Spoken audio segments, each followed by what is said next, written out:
If you're wanting to get into weddings, there's really no excuse not to, I believe. It's not for everyone, and I will say that. And there's some people that will say, oh, I'm in weddings for a bit. I don't want to really be in it forever. I'm like, great, hurry up and get on out of here, because I love being in it and the people I work with love it, and that's all they want to do.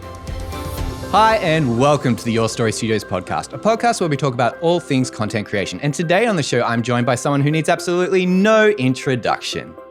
But for people who may not know who you are you and what are you doing here? So my name's Kimberley Moore, but you can call me Kim, everyone. I do wedding videography, and that is all I do. It's a great job. I love doing it. Film weddings, capture memories. I have a great time doing it. I'm here because you said, I want to talk to you about wedding filmmaking. And I was like, let's go. Let's do it. And now you're trapped and you've given me a platform, and I'm going to talk a lot about it. Awesome. Well, Kim, tell me, how did you get into video production? I started my journey years ago. My parents said, you should go to uni. You should just go get a degree. And I thought, great, I'm going to do drama and I'm going to do theatre because that's what I love doing. And then probably I did a bit of film, I did a little bit of dance, and then probably 6 months in, I thought to myself, you probably need to niche down and look at your career options. And I thought I saw more going into filmmaking. University was great for me because I never touched a camera before. So then I went into production, learned a lot of stuff, continued learning at uni.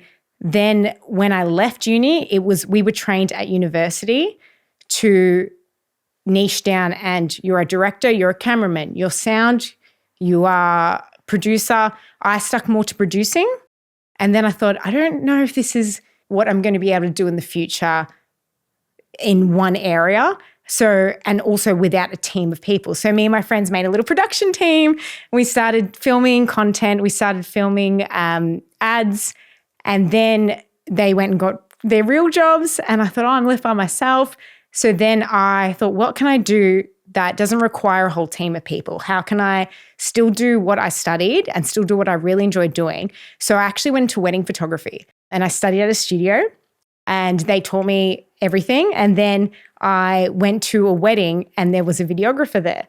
And I thought, what is he doing? I was like, this is crazy. Like, this film is going to be something amazing, because I haven't seen that before. And then I saw the film and I thought, oh, that's a choice. And that was a decision. And then I just thought that looked like much more fun to me.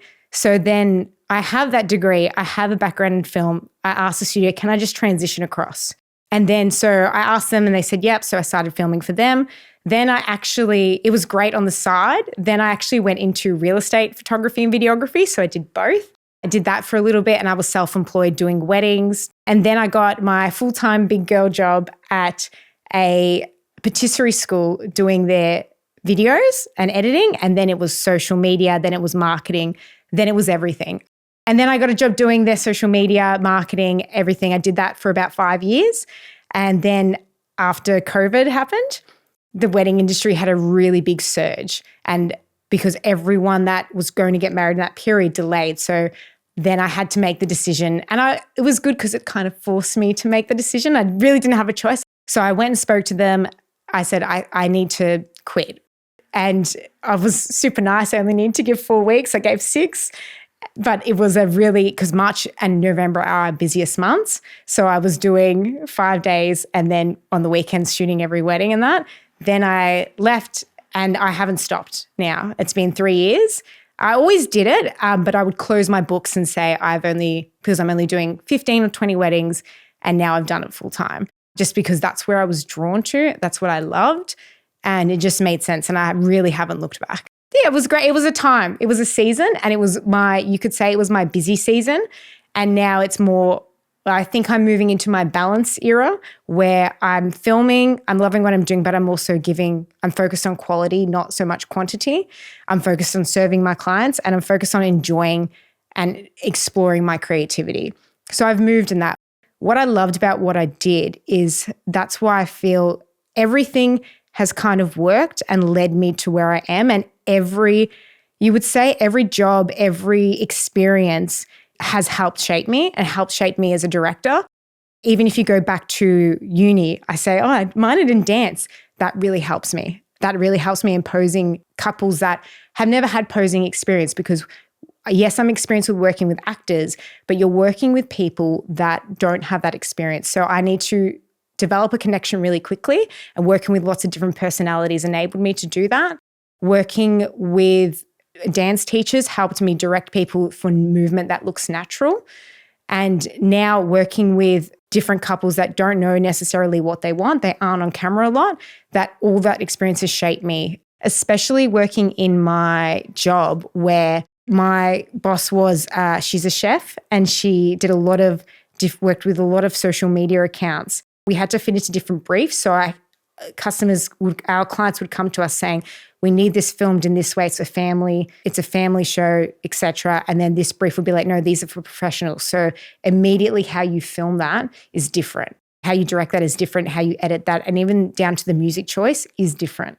So that's helped me now going into weddings. Not everyone's the same. Not everyone wants a romantic slow movie. Not everyone wants a party video. So what I'm very experienced, because I have that dealing with different clients, is knuckling down and helping them decide what they want, but also respecting that they just want their wedding film sometimes. And that's my job. Be like, they just want their wedding film. They don't have an idea. Just capture it. My job is to preserve their memories, but capture it beautifully. And I always strive for them to look back at their film and think, wow. Awesome. Well, let's go a little bit deeper into that with what you're doing today. Talk me through what you're doing today with your video production company. Yeah, so just focusing on weddings, and filming weddings. You've said goodbye to real estate. You've said goodbye to patisserie. I had to make the jump, and I still get inquiries now, and it's so lovely that people think of me. It's always, oh, I've seen Kim film. I still get inquiries, bless everyone, for photos, and they say, I'd love you to photograph my wedding. I'd be like, trust me, you don't. It's been a while. You do not want that. But I can recommend an amazing group of photographers that can capture your day. And if you're thinking of video, that's the person you come see. I only focus on weddings because I'm very lucky that that's what I want to do.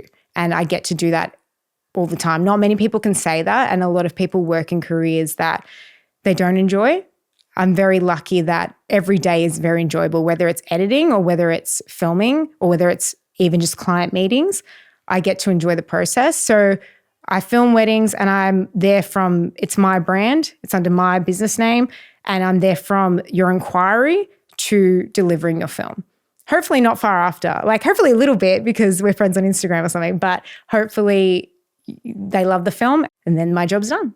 Yeah, that's great. And it's just you. You don't have a team of people that are helping you do these videos? So there is a team of people now, which I'm very lucky. I have a few editors that I've trained. So one girl has been with me through the whole process, and it just started out with, I need help with the ceremonies and edits. And it started with the linear edits because that was easy, because you can't do too much there because you're shooting for coverage. So it's making sure from start to end, this is great. And then, she would add the start and end a bit more. And then I would start training her on highlight films. I still do a lot of the editing, and I will always do the sneak peeks, but I look at myself more as a producer now. So I will be with the client, I will film it, I will then pass it maybe to an editor, and I'll say, because I've done the first sneak peek, and then I'll say, this is the direction, we're thinking this for type of music. These are some key moments. This is what the couple want. This is the feel. And then I'll give that to them. And then they'll send me, maybe this is what we're thinking. And then I'll give my notes, and then I'll get the final, and then I'll do my last thing. But it's that I've reached that point where I've hired people that are better than me, which is a really nice experience. It's a hard jump at the start because you feel like no one else can do what I do. But it's like, oh, you've actually hired people better than you. And they're bringing my level of videography up now. And how did you find these people that were better than you? So funny. I have one funny story about my my main editor, Sam. So I was shooting with a photographer, and I always get a bit, not nervous, but I always like to find out when there's a second photographer. So because I'm only one person. So when there's a second photographer, you run into a few issues. So the issue is that they can split up and say, hey, we're going to go cover the partner one, and we're going to go cover partner two. And I'm like, no, you're not, because we're not going to make them do things twice. I'm very good in my pre-wedding communication that I will always contact the photographer. I will always contact the celebrant. I will obviously always speak to the couple, but make sure everyone's on the same page so there's no hidden stuff on the day or issues. I always try to be that might be like past experience of a producer, but I'll try to be as organized as I can. So when chaos happens and it's raining and we have to move the ceremony inside and we're delayed half an hour, I'm like, that's okay. We allowed an hour and a half later, so we're just going to eat into that budget. So I contacted this photographer I'd worked with once, and he said, just letting you know, I'm going to have a second shooter. I said, that's completely fine. Thank you for letting me know. We will have to still stack the couple together. So I shoot partner one, partner two, and then we'll go, just to be mindful that we can't overshoot the time because I still need to go to the ceremony. I know your second can. And just be mindful of obviously the key shots. So say the entrance and the exit, that they're not going to block my shot, because there's a debate where you can edit it now in video, but it's a lot harder than photo. I obviously shoot to not edit things out as much. So I was a bit nervous, and then I met this second shooter and she was so lovely and we got along well. She knew what to do. She just was great. And then I remember we were on the dance floor, and then she just grabbed me as I was shooting and I just trusted her inherently, and I just moved because someone was doing a head spin, and I just trusted that she was moving me into a direction, and I thought, that's fantastic. Got that 100 frames per second. And it looked great. So I just kept in contact with her. I spoke to her a bit, and then I just said to her, are you looking at getting into video editing by any chance? And she said, yes, I am, because she does vlogging. So she's actually had experience in video. I was like, no chance you do Premiere? And she's like, I do. And then we just worked on it then. And then since then I've hired other people to deal with the workload, but it always kind of comes back to us too. Let's now talk a little bit more about getting your clients or your couples. How do you find them? How do they find you? Talk me through that process. The biggest, everyone would say in the industry, is word of mouth. And word of mouth is the best, because if I film someone's wedding and then the people saw what I did, then saw the end product and think, wow, we want that for our wedding, I find that is the best way. So weddings create more weddings. There's never a bad wedding. There's always something in there that you can either learn, capture amazingly. I find that's my biggest one. Instagram.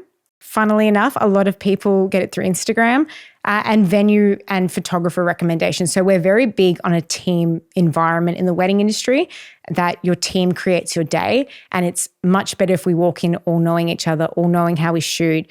But it's okay if we don't, because I think that's something so special, is that a lot of people will go to their corporate job. They'll work with their co-workers that they've known for years, whereas we have to introduce ourselves on the day.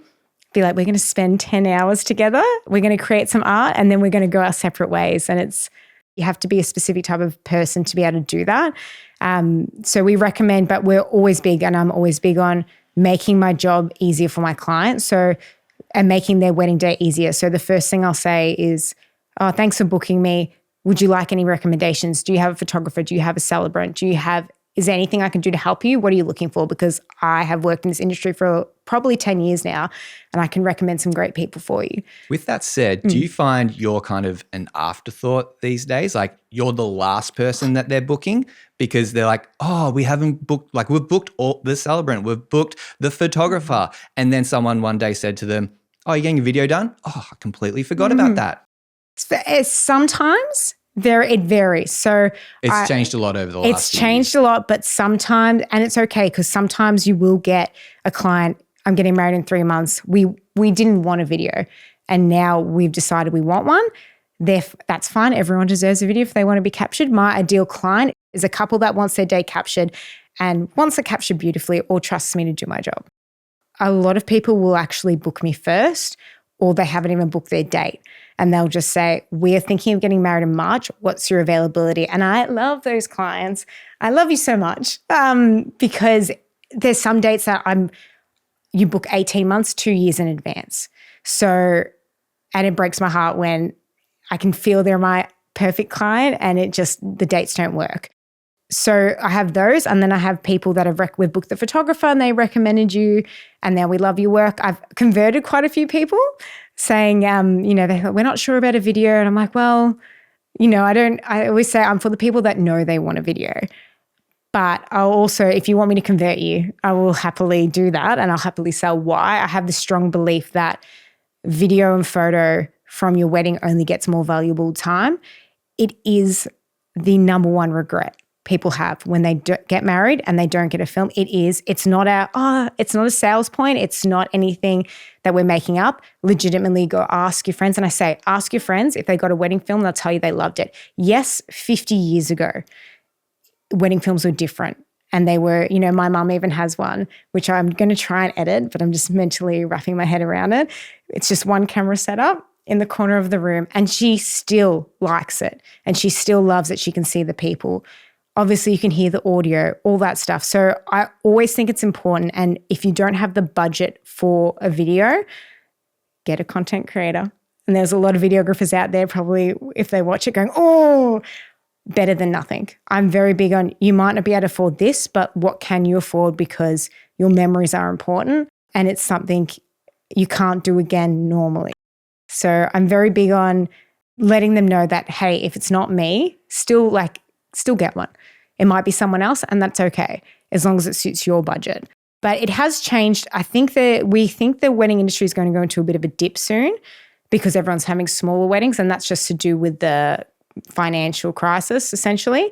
But for me, it's still going strong and there will always be weddings. And whether it changes, I think with a business and with what I do, you have to be flexible. So you have to be adaptable to change. So one of the changes is content creators. Content creators came and everyone kind of became up in arms because they're using iPhones and that. And I saw it because I had that background in social media and using iPhones and I'm like, and they're here to stay and you better get on it because there was a bit of resistance there.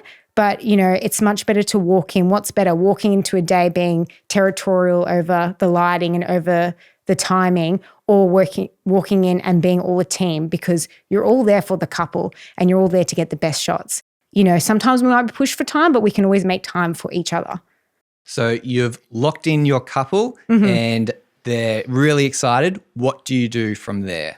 So they'll normally inquire, I'll lock them in, I'll send them a questionnaire. I'm very big on not taking too much of their time. You need to be efficient. They're planning a wedding, they're working full-time jobs normally. They might have kids.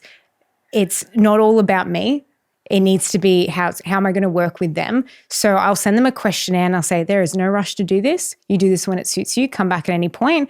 And I'll walk them through the process. So the process might be, I'm going to book you in for a Zoom about a month or two before. If you want to do that earlier, here's a link.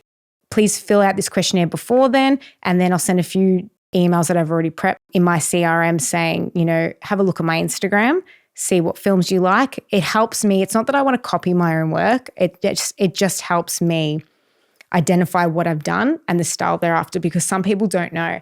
They're not videographers. They're not directors. So when they say, oh, we want a fun video, we want lots of party energy. And I say, okay, what videos did you like? And they'll tell me 3. And I'm like, those are all what I would say, very romantic videos, very slow. And I know I'm like, I shot them at 100 frames per second. They're really slow. They're really romantic. Yes, it builds up to a party, but I wouldn't have said it's a party video.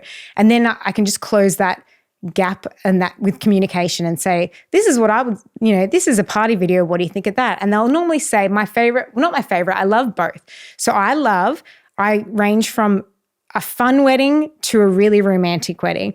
And I also range from, I can direct your day as you need it.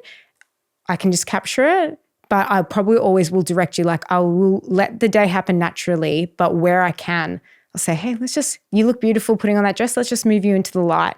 Let's just make this composition a bit better. I'll always look for ease, then light, then compositions. Coming back to clients that's where it's that experience of working in a degree and working in the industry. You need to switch off because not everyone knows what you're talking about. Oh, it's going to be backlit. What does that mean? Too jargony. Yeah, you need to be able to talk to them in a way. It's like, you're going to look stunning if you just stand here. It's just a quick way of identifying those. So some people will say, we just want candid. That's my biggest one. We want candid, relaxed. And then again, they'll give me a video and I'm like, I directed it. People don't candidly just go, to the camera. They never do that. The way I film it is natural. And if I've always said, if I film a shot, like especially of the bridal party, you'll see a lot of them where you can tell it was the biggest feedback I've given when I've looked at other films is if I can tell that they're being directed and someone said, laugh. And they're like, ha ha, it needs to look natural. I'll cut that 2 seconds, maybe a clip of laughter and then walking. It needs to look like they're naturally doing that shoulder look. They're naturally walking and kissing in a way that feels natural. And that's where the dance comes back into it, is that natural movement.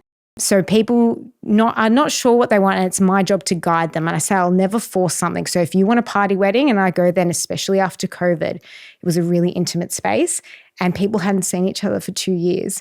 I'm not going to sit there and be like, shots anyone? I'm not going to do that. It's the same as I've gone to weddings where they're like romantic, and I rock up and they're doing shots. And I think I can tell from the day this is going to be, I'm not going to be, calm down. Let's just soften it a bit. I'm going to be authentic and to your day, but I'm also going to guide to what you wanted. And that's, I think, what also separates me a bit is that I do have that background experience in theatre and directing and making people feel comfortable in front of the camera. It is really hard at the start. But yeah, so then they've inquired. I've done their pre-consult. I've spoken to everyone. I've spoken about examples. I'll have a bunch of questions that I'll just fire at them. I'll say, I'm just going to fire through these in the pre-consult. I like to meet both partners just so I know what they look like, but sometimes it doesn't always happen, and that's fine. And I'll just knuckle down on things. Is there any important moments that I should know about outside of a normal wedding day? Is there any surprises? Are there any family dynamics I should be aware of? Because I don't want to put anyone in a position that are going to be uncomfortable on their wedding day. Whereas if I just know that, then I can take care of them. Good to be prepared. Yeah, good to be prepared. What type of music do you like? What vibe? I really focus on how do you want to feel on your day and what's the vibe going to be. And that always comes back to, okay, this is how they want to feel. So when I'm directing them, we want romance and intimate. Okay, is it great to take them away for a moment to do their photos? And are they happy doing that? Or was their focus, we really want to be with all our people? Okay, so we're going to do this really quickly and we're going to get you back.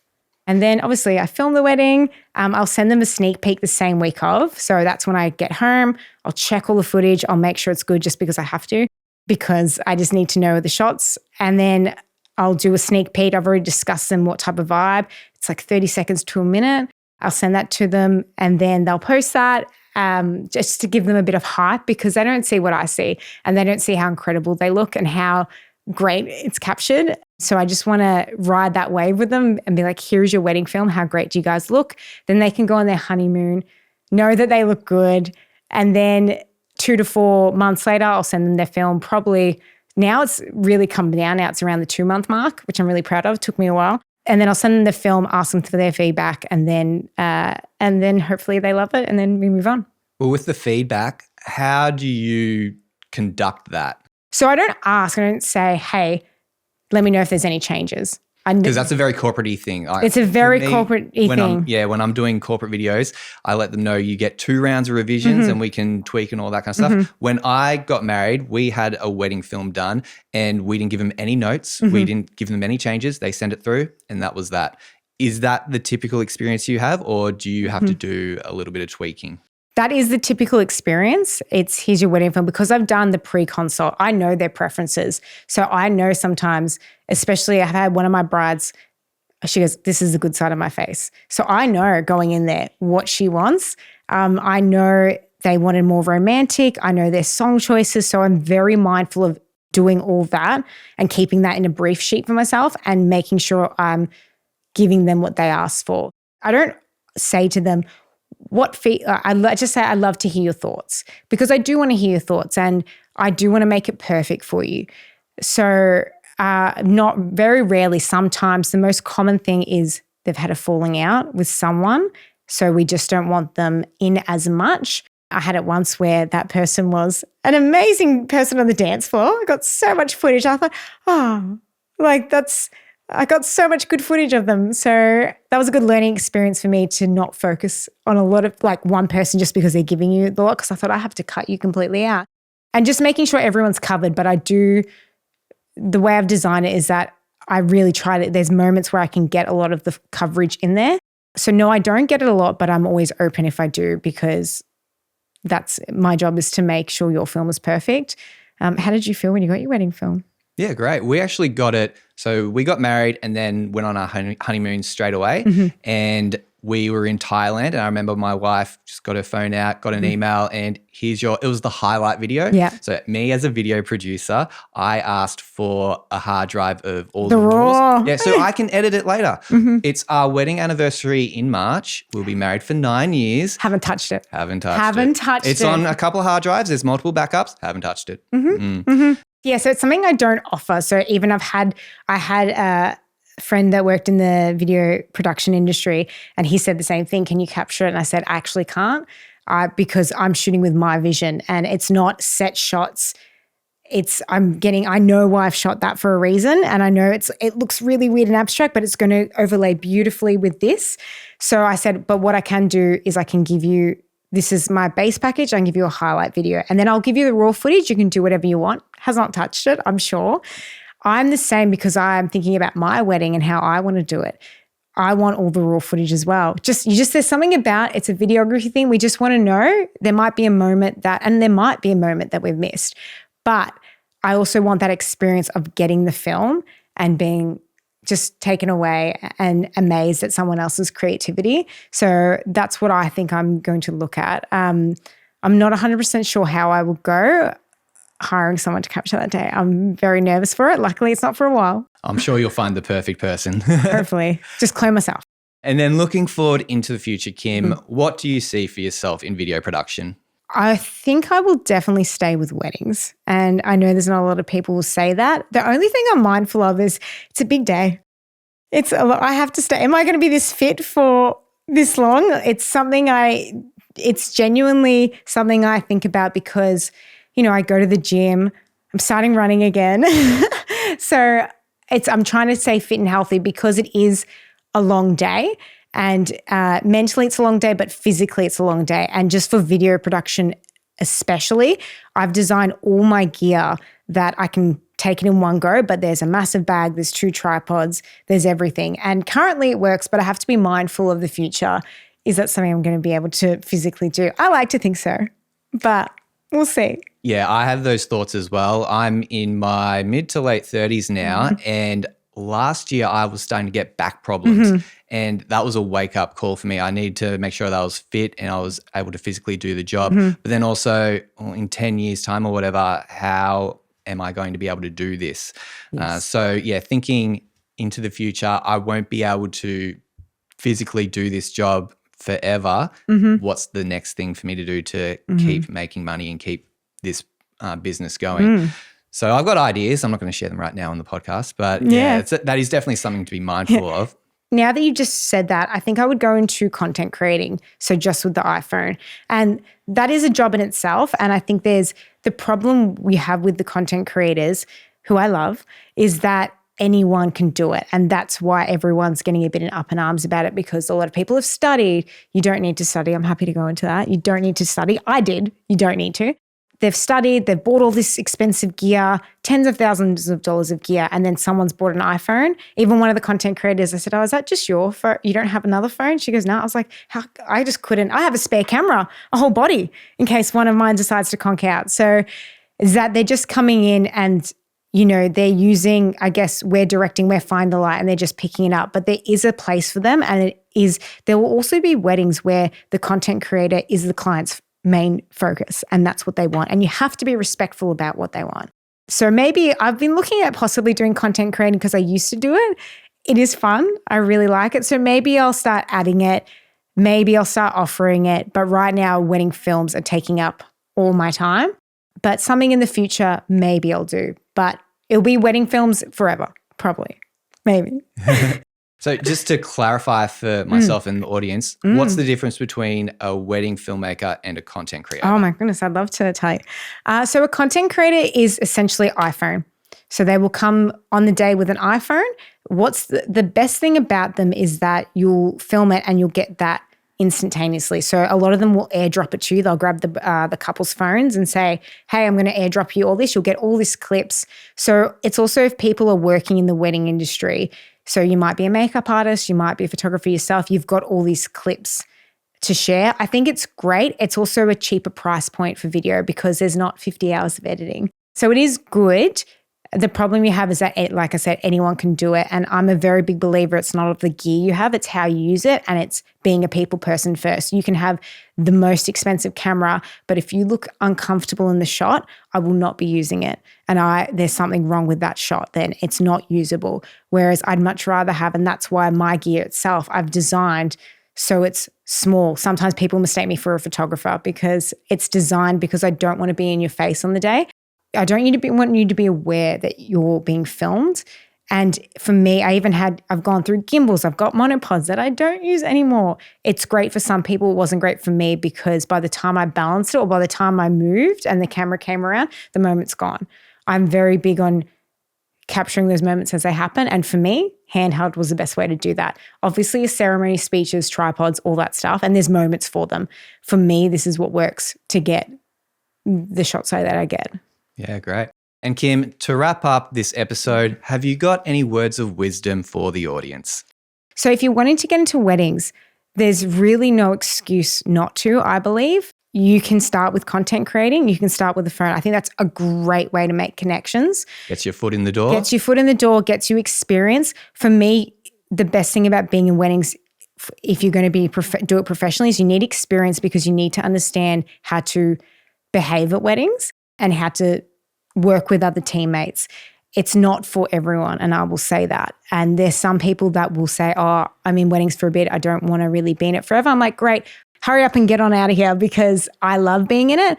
And the people I work with love it. And that's all they want to do. It's a type of skill set. You have to be able to walk in and you can have, university's great. It was great for me having never touched a camera and learning exposure, learning everything that I needed to learn. But you don't need it. Just start filming. You have an iPhone, start filming, start doing it, start with little clips. The other thing is manage the expectations. So if this is your first wedding, and that's the problem I did because I was at uni and then I did production and then I did some weddings, is that I felt like I needed to know everything. I still don't. And you have to be open with that you don't. So is letting people know when they book you, hey, this is my first wedding, that's okay. And then going from there, because there's no point putting stress. If they want a wedding film that looks like something, you say, I'm really sorry, but I've only been doing this for a year. If you want that, you should book that person. I'm very big as I don't accept examples from other videographers. If they say, oh, we love this video, I'll be like, that's fantastic. Book them. Yeah. Please book them because it's great that you know what you want. So I would say my biggest advice is if you want to do it, just start doing it, whether it's content creation, second shooting. There's a lot of bigger companies out there that they just rotate their second shooters. And that's one of the downsides of hiring a bigger company is that you might get one lead shooter and then you're getting someone that's just fresh in the industry. So there's so many ways to get into it. Just start doing it and then you'll fall in love with it. And if you don't fall in love with it, that's okay. But look at something else. Look at what you do. Like, I love dealing with people. I love being part of those special moments. It just worked out. I didn't know I would love it as much as I did, but I do. And so for me, if you don't, it's time to move on. Yeah, absolutely. Well, Kim, thank you for joining us on the Your Story Studios podcast. Thank you for having me.